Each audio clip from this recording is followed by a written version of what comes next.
begin our study for this evening.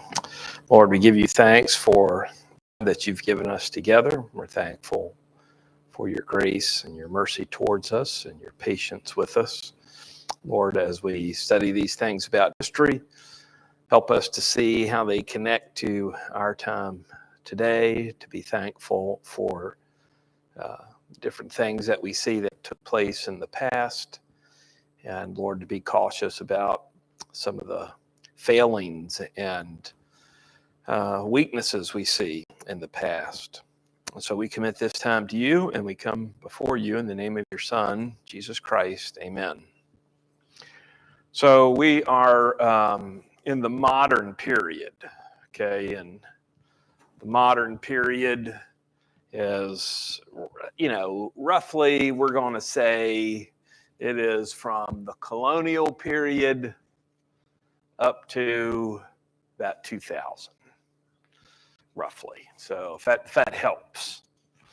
So, and that's just kind of a frame of reference to keep in mind. And we've talked about the Puritans.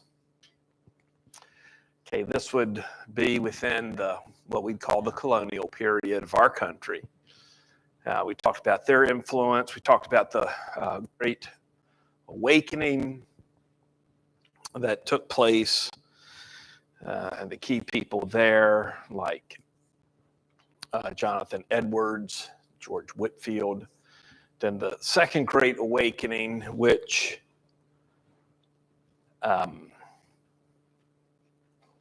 depending on the historian, there's a big argument about the religious impact of these, which was greater. But without question, the greatest impact overall is the Second Great Awakening, because the Second Great Awakening had a great influence on the beginning of our country, which obviously has affected the world. So this had a huge impact. It wasn't just religious. Then we moved on to liberalism, and we talked about how liberalism came in theologically. It comes to the United States through the European universities and seminaries. They don't call them seminaries, but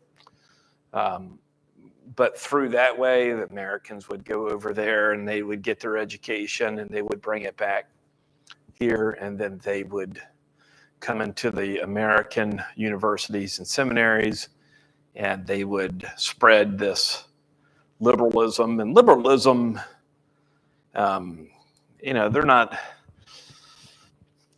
all liberalism is exactly the same. There's some liberalism that's, they just kind of have a critical view of the Bible. You gotta absolutely positively prove everything to me beyond a shadow of a doubt. Then there's other kinds of liberalism that are what I would call skeptical. They're not interested in answers. They're just interested in argument, arguing. That's all they're interested in. They're not really interested in learning about truth or discovering truth. So there's two kinds of people involved in liberalism. There's a lot of these guys who we would classify as theologically liberals today. They were probably genuine believers. And a lot of those guys who we would say are liberal, they were able to compartmentalize in their minds their faith and the aspect of their study of theology in the Bible. We might find that difficult to do and think about. How can you separate those two things? But they were able to do it. And so a lot of them were believers, but they had a lot of problems. And so we talked about that last time. And so tonight we're coming to fundamentalism, I believe, is where we're at. And when we think about fundamentalism, okay, you see how it, in the course of history, where it runs, right? It comes after liberalism. And so we're going to find that fundamentalism is actually a reaction to liberalism. And we'll talk about that. But so some of the key words to remember when you think about fundamentalism, and how many did I write down here? Maybe 10 or so that I've written down. So you got the Bible, think about miracles or just supernatural. Maybe that's another word to put on the list. Doctrine, separation, legalism, emotionalism, revivalism, extreme, premillennialism, dispensationalism, evangelism. These are all words that we can associate with the time period of liberalism. Now, I think, this is just my opinion in trying to think through this, but I think that fundamentalism can be divided into two categories. They are chronologically related, but they're also ideologically related. And that's what I would call doctrinal fundamentalism and cultural fundamentalism. So, and the difference between those two is it's not like it looks on separates them to kind of get a general grasp. But in reality, there's going to become a time when these things kind of get all mixed up. And so hopefully you'll see that. Hopefully you're not going to think, well, there was churches that were doctrinally fundamental, and then there's other churches who are culturally fundamental, but they're not doctrinally fundamental. Hopefully you're not going to think that. So when I talk about doctrinal fundamentalism, I think, in a sense, this group, I don't know if movement is the right way to talk about it, continues today, in a sense. Okay, it continues today in some form, in some sense, through conservative, Bible-believing, Bible-teaching churches. Okay, and I would emphasize both of those last 2 points, that it's seen in Bible-believing and those churches are Bible-teaching churches. There's plenty of churches out there that are Bible-believing. Okay, because they say, well, we believe the Bible. We believe that it is inspired in there. There are not a lot of churches out there that are going to be Bible-teaching. Okay, and so to be doctrinally fundamentalist, I think you got to connect both of those things together, Bible-believing and Bible-teaching. Cultural fundamentalism develops out of doctrinal fundamentalism chronologically. Okay, historically, it comes a little bit later, and cultural fundamentalism does continue today, but it's on a very small level, and it's almost entirely insignificant when it comes to the church. Okay, with the broader church as a whole. Cultural fundamentalism has about this much impact on the church in America right now. It wasn't always true, but right now it's almost zero impact, even on social media, where it's easy for everybody to get access to social media and people can post just about whatever they want on social media. Even with all those avenues of influence out there, cultural fundamentalism basically has zero impact. Let me restate that. Zero positive impact. So just remember that these things kind of get jumbled up here as they go through history. So what I'm going to talk about, the way I'm going to explain things is going to be stereotypical. Okay, we don't have the time to nuance everything. So I'm going to caricature, I'm going to be stereotypical so that you get a general sense of what's happening in this time period. So I'm going to cover the beginning of both of these movements. And so let me talk about doctrinal fundamentalism first. Doctrinal fundamentalism is going to begin in the mid to late 19th century. So that's the 1800s. Okay, maybe 1830 to 1900, something like that. That's when it's going to really begin, and it begins as a reaction to liberalism. And this is almost totally a United States of America issue, movement.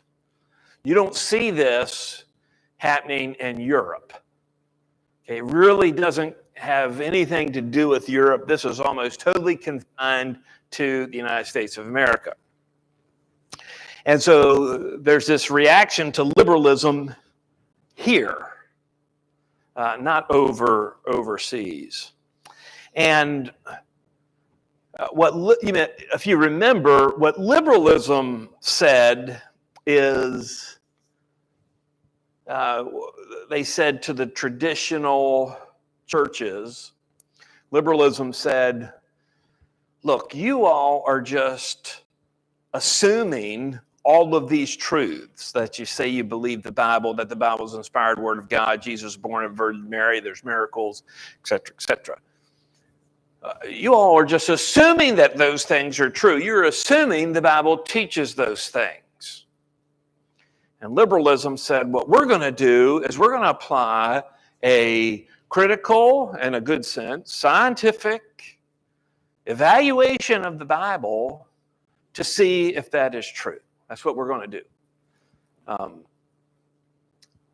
And so they came to it, and they were very skeptical in their mind. So they were looking for answers, but they weren't always asking the right questions.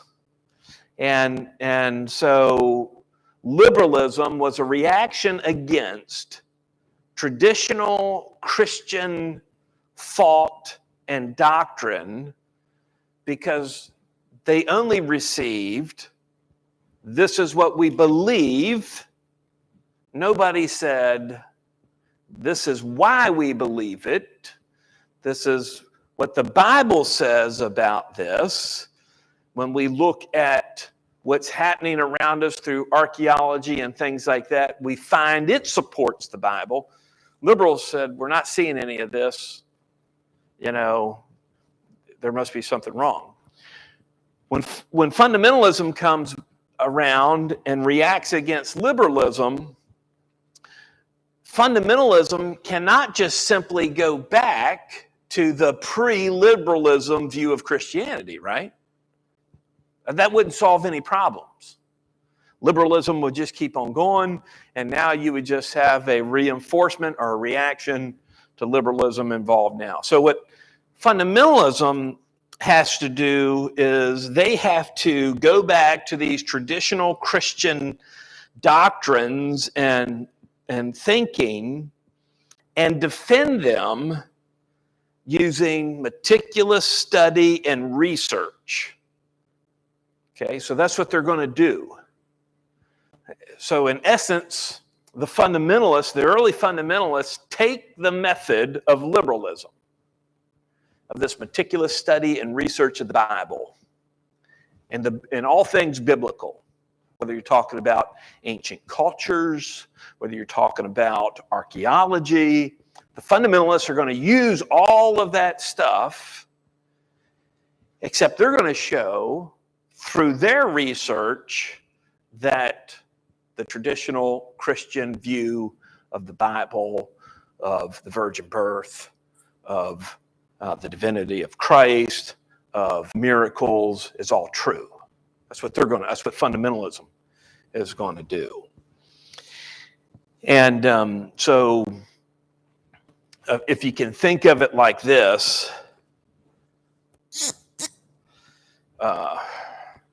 right here in history, you have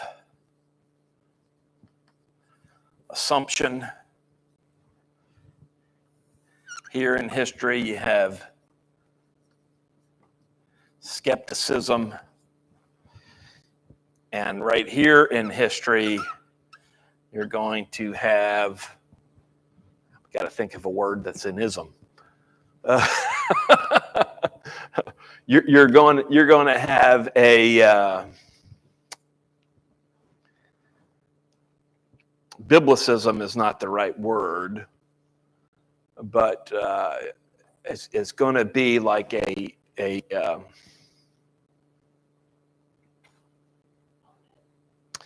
yeah, it's kind of it's kind of like an apologetic type of thing, but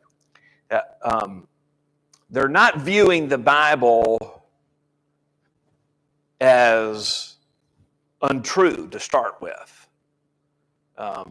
So they're not assuming that everything the Bible says is going to be absolutely positively true. They're going to study the Bible to demonstrate the truth of these things.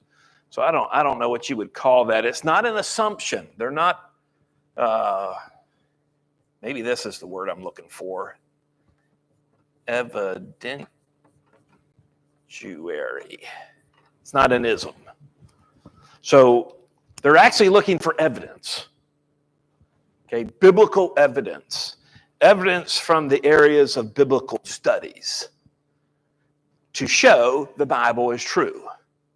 So instead of looking at archaeology and saying, oh, this proves there's no way that the children of Israel destroyed Jericho. The timing of the Bible doesn't line up with the timing of what we see in the ground. The person who's looking for evidence is going to say, well, let's take a closer look at the things in the ground. Maybe there's something that's missing. Maybe there's something in the ground we haven't found or we don't know how to evaluate. The liberal would say, whatever's in the ground, our interpretation of that is true and the Bible's wrong. Okay, so it's kind of a different perspective. So hopefully that makes sense. Up until the time of liberalism, there's just an assumption that these things are true, right? Everybody for centuries and centuries and centuries has been told there is a God, He wrote the Bible, He inspired it, it is absolutely true. Jesus Christ, God in the flesh, born of a virgin, miracles happened. Okay, that's just a couple of examples. Centuries and centuries and centuries. People were told that. Nobody questioned it. Nobody questioned it. You come along to this time of liberalism, and people start to put their hand up and say, well, can you show me that? You know, because this guy over here says this. Can you show me? Can you prove that to me? And church people were like,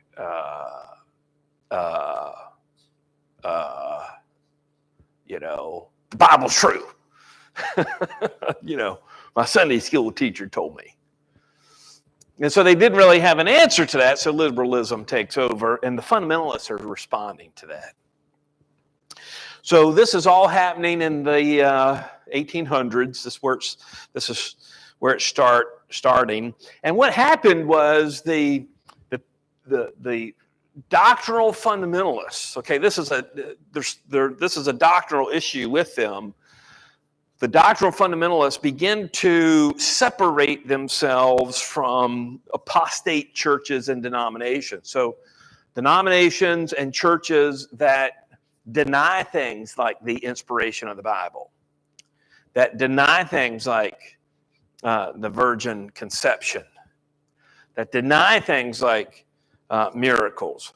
So the doctrinal fundamentalists, who were all part of those denominations, started to leave those denominations saying, we can't be tied to you because of your beliefs, and our beliefs are too radically different. At certain times, this separation was abrupt. It was like one day the church is in the Presbyterian denomination, and the next day it's out. Other times, churches would be more slow. Their separation would be more gradual. And so they did that. They in a sense, had hope that their denomination would turn back to believing the Bible was true. And so they had this hope, and so they ended up gradually leaving. It got to the point where their patience has been totally exhausted, and now they feel they have to leave their denomination. A lot of that was simply because there were pastors who believed they could still work within the denomination, their denomination. They still had hope that they could change the denomination and work within it.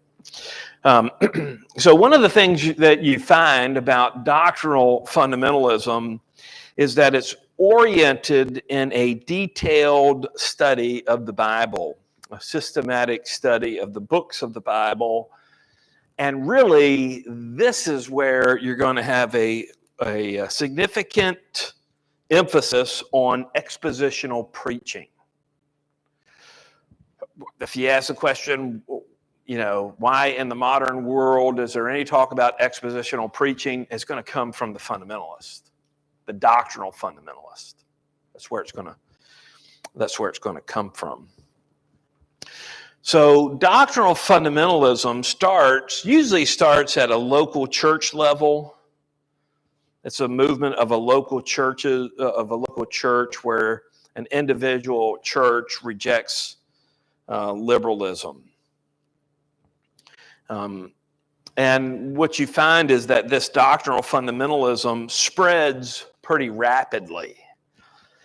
It's going to spread pretty rapidly through the influence of people like D.L. Moody, R.A. Torrey, Ironside, these guys, that really popular preachers who went across the country, guys like James Brooks,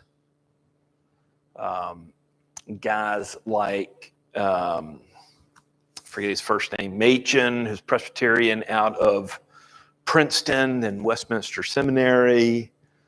It's going to spread pretty rapidly. As these doctrinal fundamental churches spread, as they leave their denominations, you know what they do? They immediately seek fellowship with churches of like mind.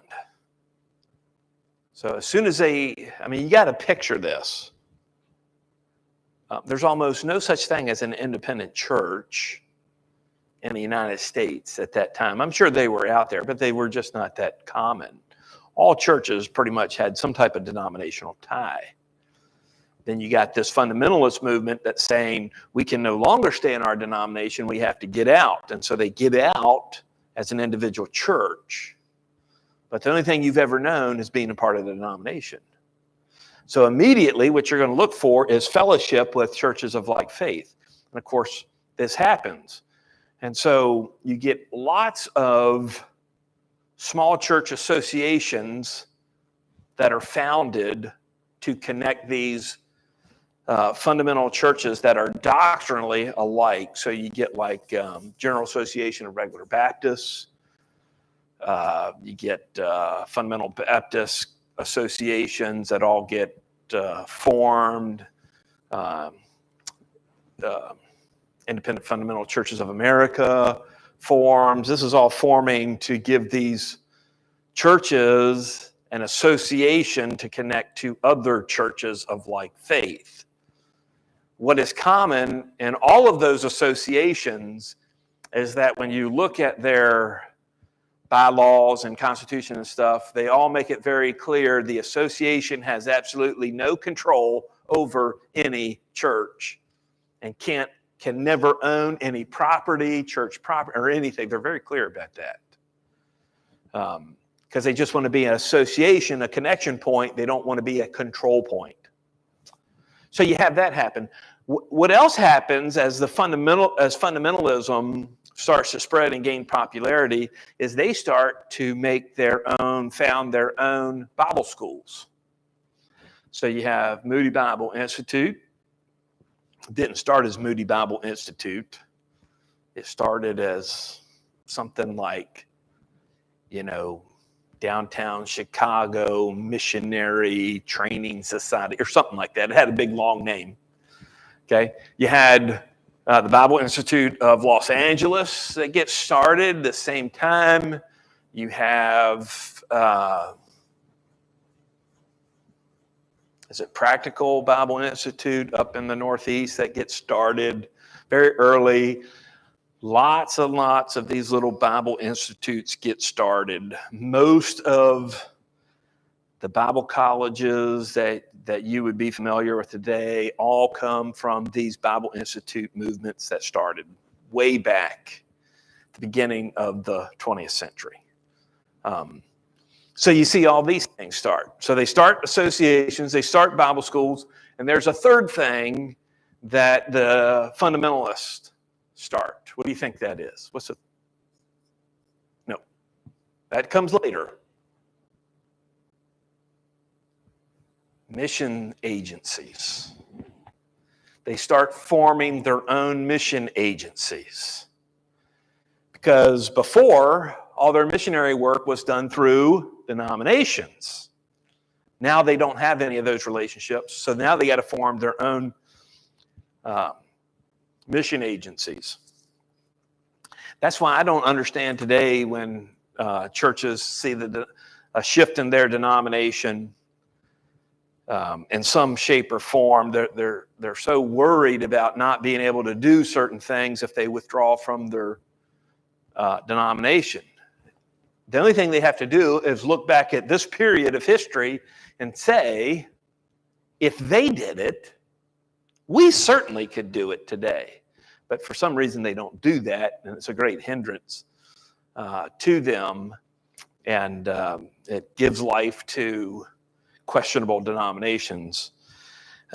It lets them stay around longer and longer. So that's doctrinal fundamentalism. Let me talk about cultural fundamentalism now, how it starts. So these are just general things. Facts and figures, but I think that cultural fundamentalism is going to begin somewhere in maybe the 40s and 50s, maybe back in the 30s, something like that, 30s, 40s, and 50s, 1930s, 40s, and 50s. And all the cultural fundamentalists started as doctrinal fundamentalists. Okay, so they're fundamental. In other words, when I say fundamental, I simply mean doctrinal fundamentalism says the Bible is the Word of God, inspired, inerrant, infallible.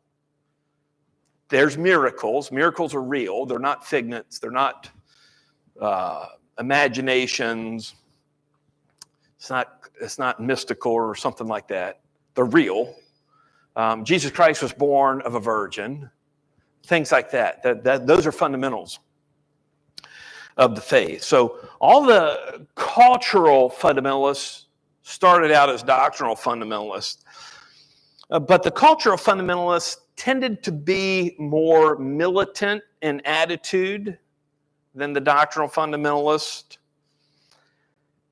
And that led them to sort of focusing more on what they were against, taking stands about what they were against, rather than taking stands for what they are for. And that becomes a major theme, a major identifying point with cultural fundamentalism, because they are very clear about what they are against.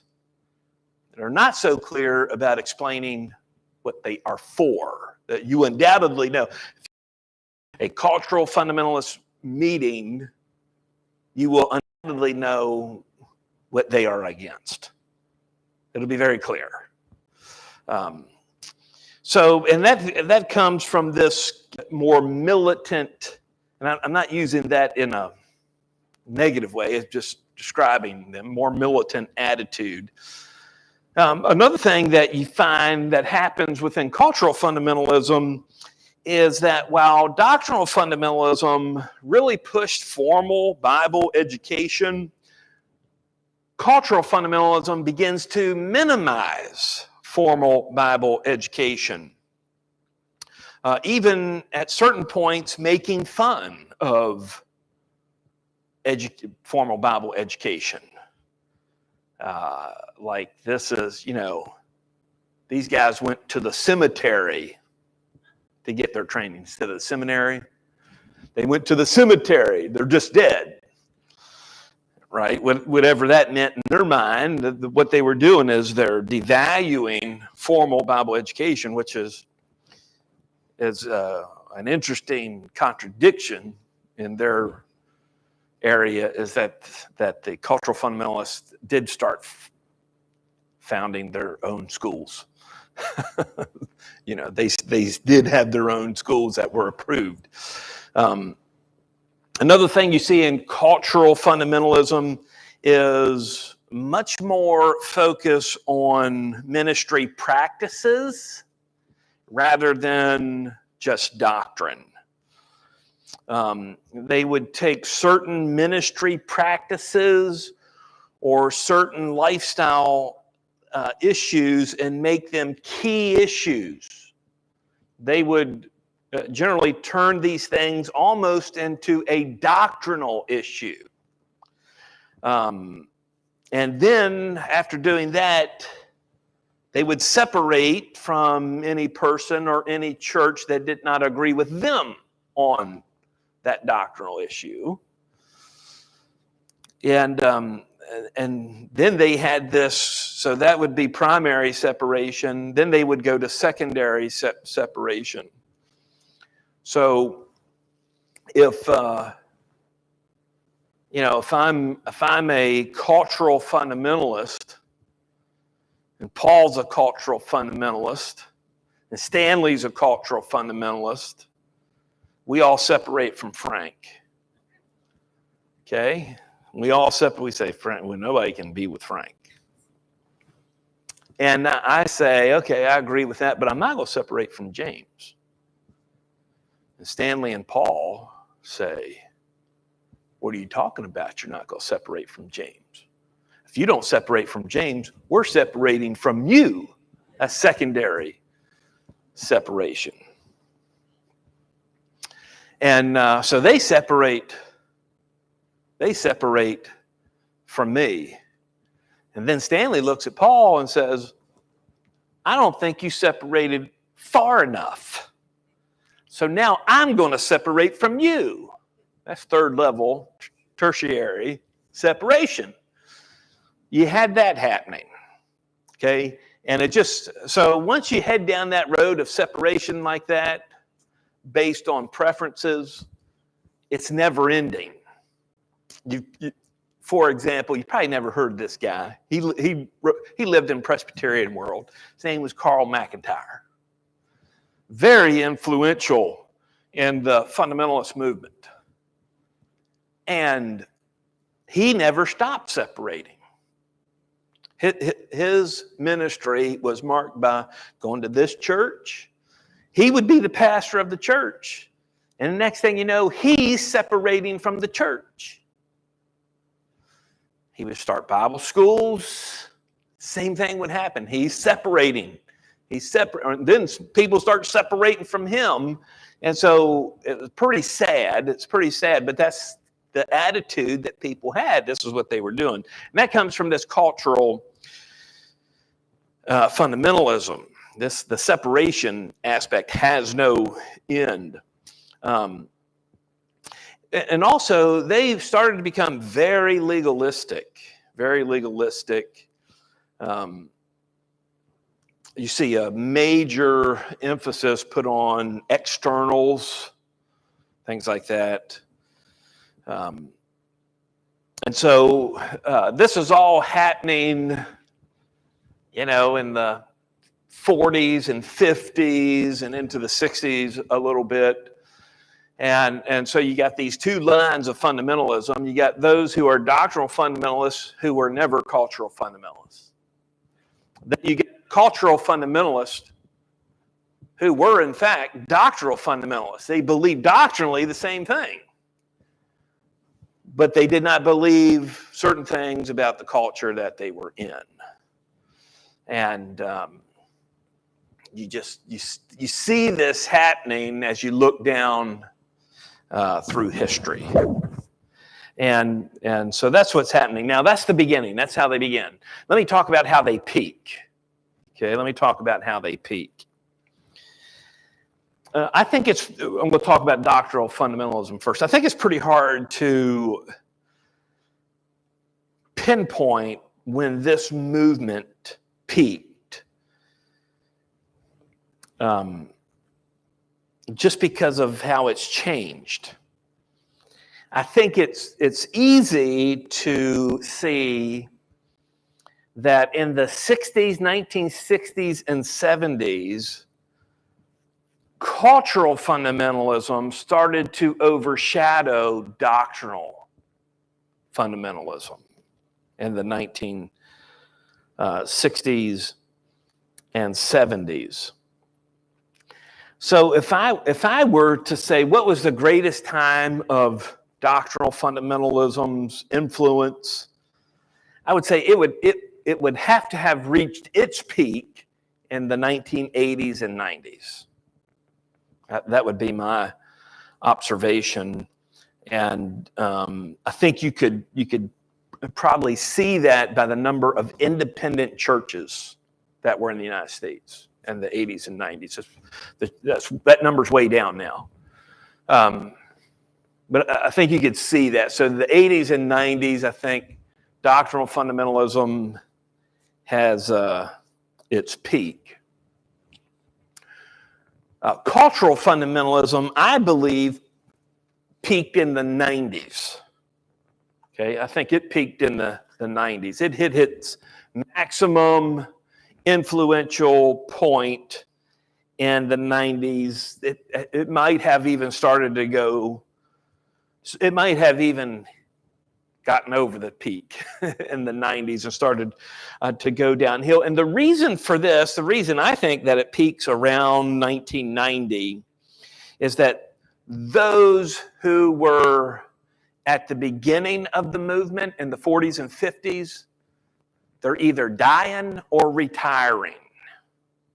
All those guys, dying and retiring by the time you get to 1990. We also see that the key institutions connected to the cultural fundamental movement have peaked. Okay, they have all peaked. Tennessee Temple doesn't exist anymore, right? It's because it peaked in the 80s and 90s. It was at the max. What was the Highland Park Baptist Church, right? Peaked in the 80s and 90s. Why did it peak in the 80s and 90s? There you go.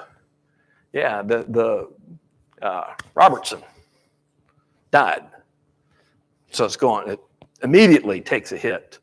Bob Jones University peaked in the 90s.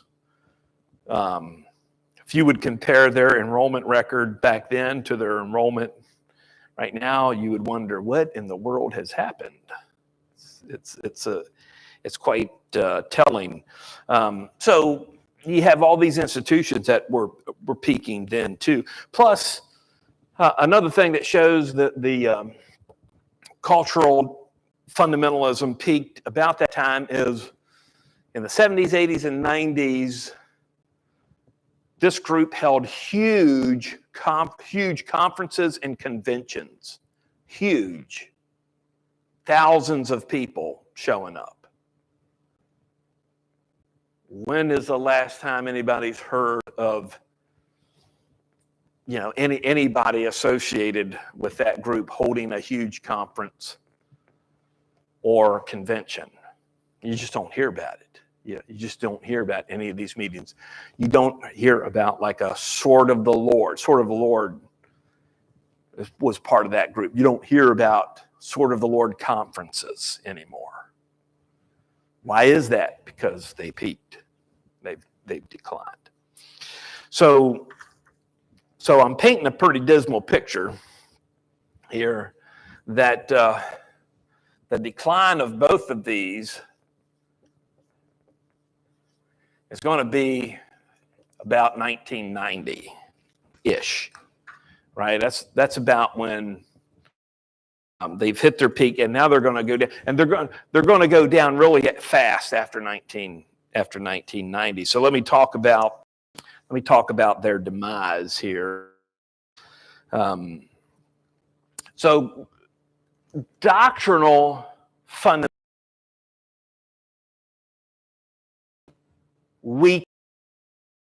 the cultural fundamentalists began to separate from the doctrinal fundamentalist.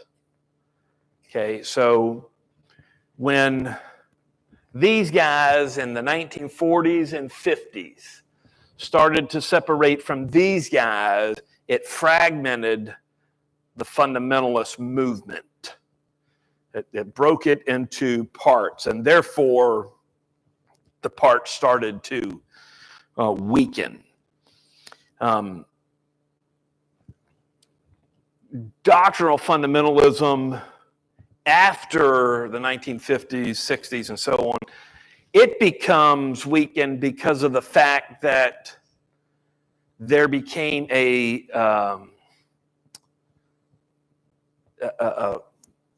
fundamentalism was not viewed as a positive term anymore.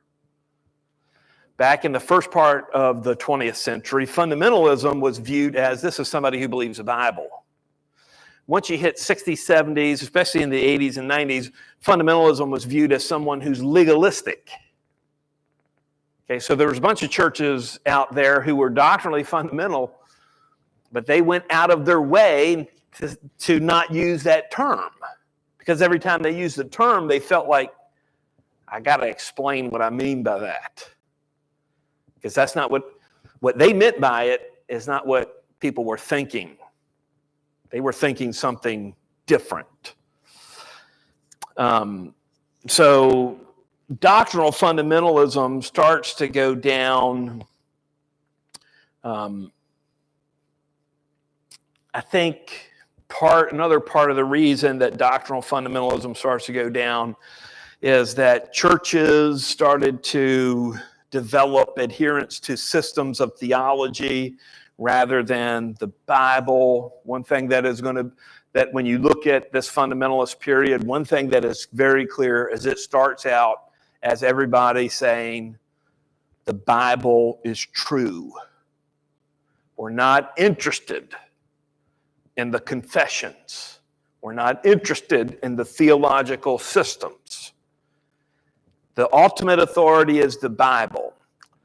Towards the end of doctrinal fundamentalism's heyday, you see that all of a sudden they've become much more interested in systems of theology and less about the Bible. And of course, this thing down here, evangelicalism, puts it's the final nail in the coffin to doctrinal fundamentalism. It makes sure there's going to be no resurrection. All right. Then cultural fundamentalism, let me talk about its decline and demise. I believe that cultural fundamentalism was killed by its own need to be legalistic. It had its own inherent legalism built into it. I think that killed it. I think people within the movement began to see its failings. They began to see the weaknesses. They began to see nobody wanted to address the weaknesses. And so you had people just start leaving. They start leaving these churches. This is especially true of second and third generation people in the churches.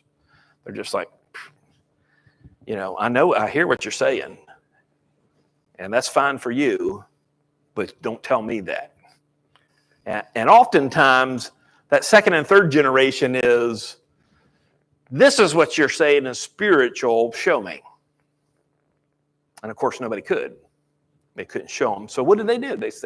They view that as empty talk, and so they would leave. So that really helped to kill cultural fundamentalism. And also, another really big factor in the demise of cultural fundamentalism is the moral and doctrinal failure of key personalities. I think one of the things, let me give you a specific example, but one of the things that I don't think it can be overstated is with the scandal surrounding Jack Hyles, the negative impact that had on the fundamental movement he was a part of cannot be overstated. Because not only was, Jack Hyles was an unrepentant adulterer for 30 years, died unrepentant. I really question the man's salvation. Okay, his son followed in the footsteps of his father. That was bad enough. Okay, that was bad enough. But then you had other men in that movement who just simply would defend him to the last. And they would, it was very clear that there was no question there was sin happening. But you had men who were very influential, very powerful in that movement who would defend him. And that just had a bad effect. Now there's all kinds of movements against that. So it became a very self-defeating movement. And basically, at the end, cultural fundamentalism had departed from doctrinal fundamentalism. Cultural fundamentalism actually retreated back to this period right here of assumption. And that period of assumption is, I'm going to tell you what you are to believe, and you're just to believe it because I tell it to you. They reverted back to that almost totally, which is not good, So let me talk about the continuing influence now. There'll be some positive things here. There's going to be some positive things. So the continuing influence of doctrinal fundamentalism. By the way, I come from that background. Doctrinal fundamentalists. That's my background. Doctrinal fundamentalism. What did they provide? What continuing influence do we see? Well, first you see Bible schools. Okay, you see Bible schools. So almost every, I think I said this before, almost every Bible college you see around, you can trace back to the doctrinal fundamentalists. Second thing you see is mission agencies. These independent mission agencies that are not connected to denominations, that's all doctrinal fundamentalists. Expository preaching. What comes after the doctrinal fundamentalists, which is evangelicalism. Now, that might not be good, or that could be good or bad, but evangelicalism comes out of the doctrinal fundamentalists, not the cultural fundamentalists. And then conservative Bible teaching churches today are all going to find ties back to the doctrinal fundamentalists. Now, some of the things that cultural fundamentalism has left us with is Christian day schools. Okay, they are really the ones who have made Christian day schools. They have also left us with emotional preaching and revivalism. Okay, we get that from the cultural fundamentalists.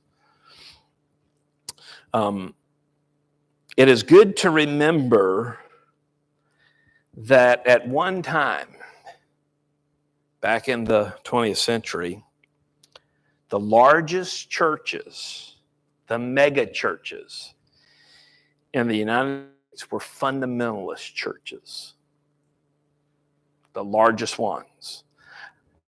Time, back in the 20th century, where the most influential religious people from the faith community, they wouldn't call it back then, but today we call it the faith community. The most influential people from the faith community were fundamentalists of one flavor or the other. They were fundamentalists. So if Donald Trump would have been president back in the first part of the 20th century, Paula White would not be his religious advisor. It would be a fundamentalist. Okay, most likely it would be a fundamentalist. And so fundamentalism was very influential in the country. And because of its failure and because of its breakdown, it's going to lead to evangelicalism, which if you look out in the church landscape today, it's very much in this part right now. All right, we're into the evangelicalism.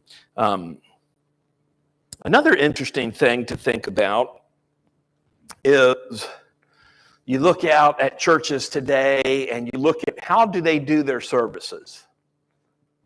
Okay, you know, there's some churches that when they have their services, it basically starts out with a very dim room, and the lights will be up on the platform, and they'll have all kinds of colored lights. They might even have smoke machines, you know, stuff like that. All happening up there. You'll have multiple people up on the platform, multiple stuff up on the platform.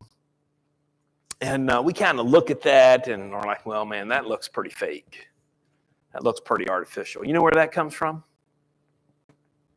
Fundamentalism. So that is, what you see there is what I would call performanceism. That's not a real word.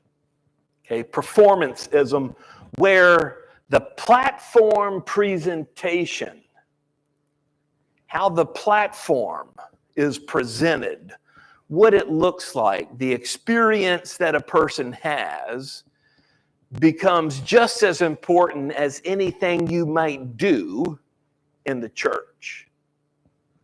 That did not start with contemporary Christian music. I started with the fundamentalists. Okay, Frank. Yeah.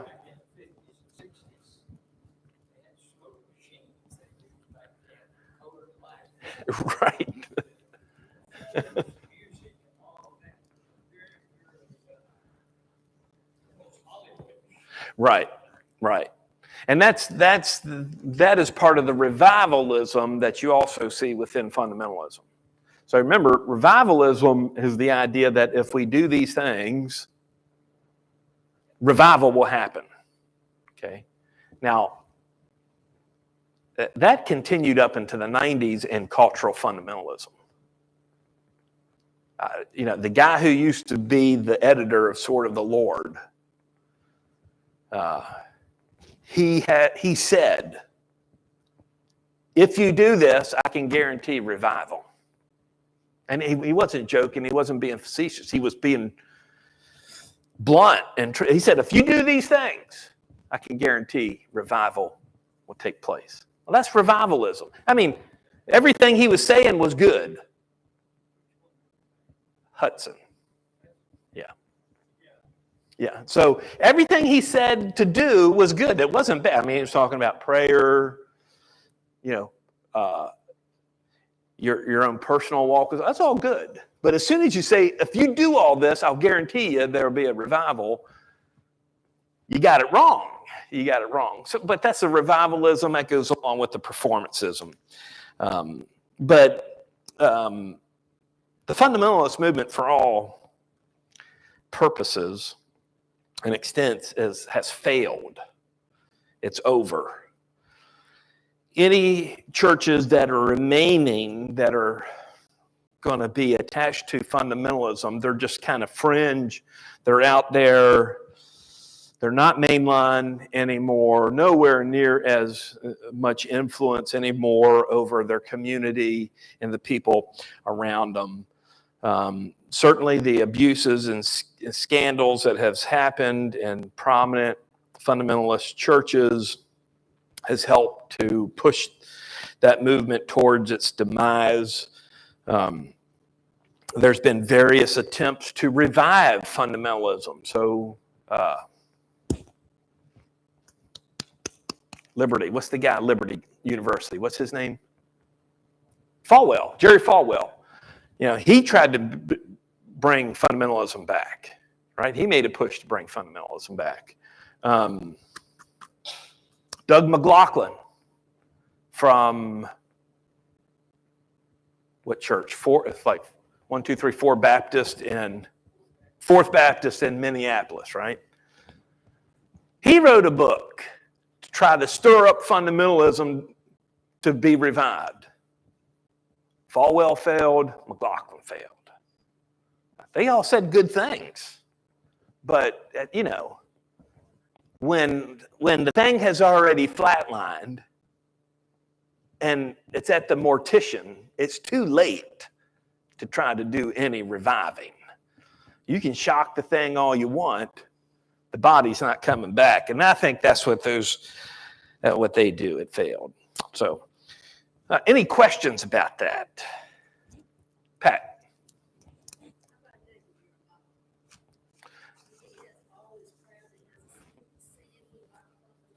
Yeah, he is. I would not call David Jeremiah he would not call himself today a fundamentalist.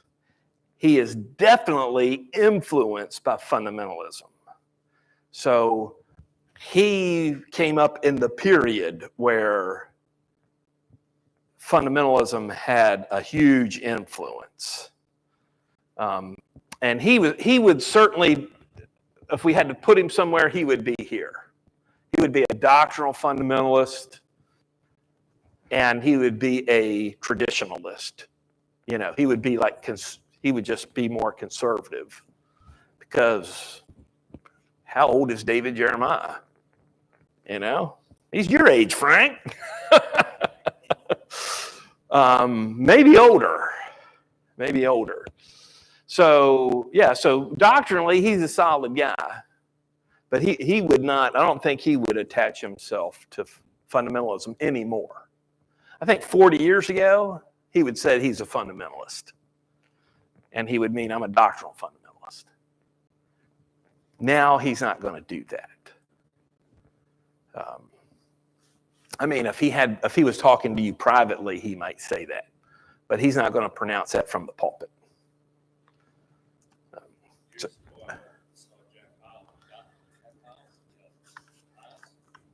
There is a Jack Hyles, was a Jack Hyles. Yeah. Yeah.